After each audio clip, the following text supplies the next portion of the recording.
Welcome back. Well, we have the host of Discovering Laguna Woods Village with us, Cindy Whitney. Well, welcome. Nice to see you. Thank you, Lisa. It's very nice to be here. Well, we're happy to have you, and always, of course, Discovering Laguna Woods Village is always great to know more about what's happening in our community, meeting interesting people. I mean, you pretty much cover the gamut. Exactly. The mission statement that I have for the show is that we are there to create awareness and an immersive experience in events, clubs, activities, and anything that's going on in the village. Right. And funny thing was that we both covered a similar subject matter this last month because you did a garden episode. Yes. And I did a full thing with Christy Sakel, who is here on behalf of the village, right? Yes. So we covered Garden Center 1 and Garden Center 2, and then she's like, yeah, well, Cindy Whitney was just here, so sometimes we cover the same thing. Well, exactly, because it was, I didn't even realize that there is a fall gardening process and a winter garden, and so to think that it all is harvested, at the end of summer, and then your garden is dormant, was, a misnomer, so here we are. So I like that. So it's nice when I think it's fun when we both, because mine is much shorter than yours, because yours is a half-hour program.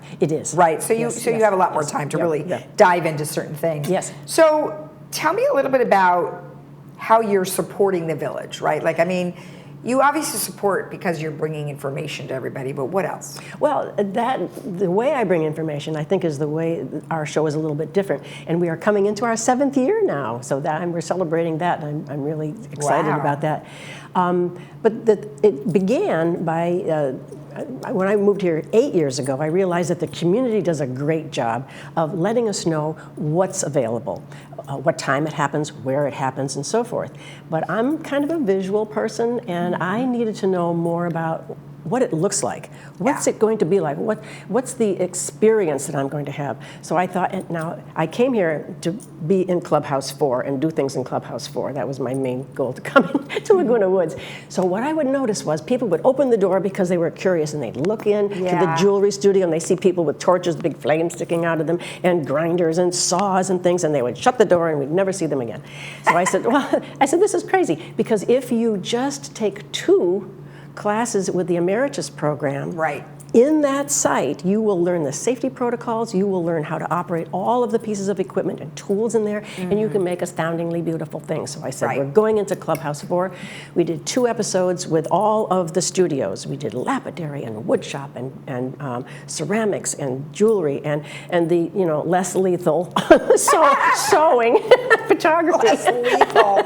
Hey, I don't know. I've stuck myself with those needles before. That's true. But harmless. And so we sort of demystified everything. And then I said, let's go out and see what other things we can show people what that experience would be like. So we covered, ballroom dancing and, shuffleboard and how to paint somebody's portrait, how to ride a horse. Maybe you'd like to learn to swim for the first time in your life. All of these things that are available to us, it's just endless. It makes it fun, doesn't it? It makes it very fun. Learning a new language. People are learning new languages here. Things that you kind of put off all your life, and now you get a chance to do it, and you can do it here. You don't even have to go outside the gates. Well, and you're always having fun doing it, and that is key, right? Because you're having a good time, which will then mean that the audience is having a good time as well. Yes. So you really do a great job of that. Thank you. I find people in those situations that are doing it, and they say, "This is how I started. This was my fear or trepidation coming here, and I overcame that, and now I'm having a great time." So it's first-person testimonial. Do you have a favorite episode? I have a lot of them.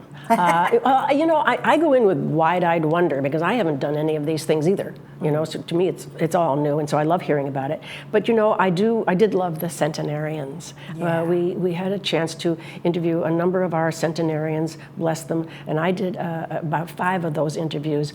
And these people are just so wonderful. They're fun and happy and for the most part, healthy, and Right. they're having a great time. And of course, I had to ask the silly question, what's your secret? And we all had a good laugh over that, and they all said the same thing, I have no secret, I just kept on living. Well, right, and moving, and you can do all the Yes. things that the doctors recommend, Sure. and it hopefully Yes. will get you to the other But side. they're having a great time. Woodstock, I love Woodstock too. Yeah, we showed one too, and you are all dressed up and having a I good love time. Woodstock. That's the best. Another favorite episode was pulling out of the Dana Point Harbor in the yacht club's The yacht club is great. Yep. And then I got to run over by a dog in the dog park. That was a lot of fun.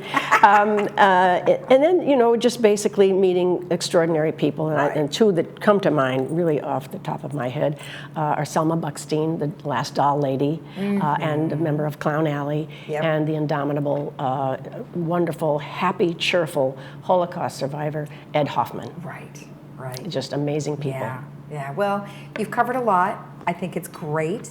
And, one thing I wanted to mention, though, is, of course, during COVID, all of us had a tough time doing our jobs. But thank goodness to Zoom, we were able to continue our programming, but just do it in a different way.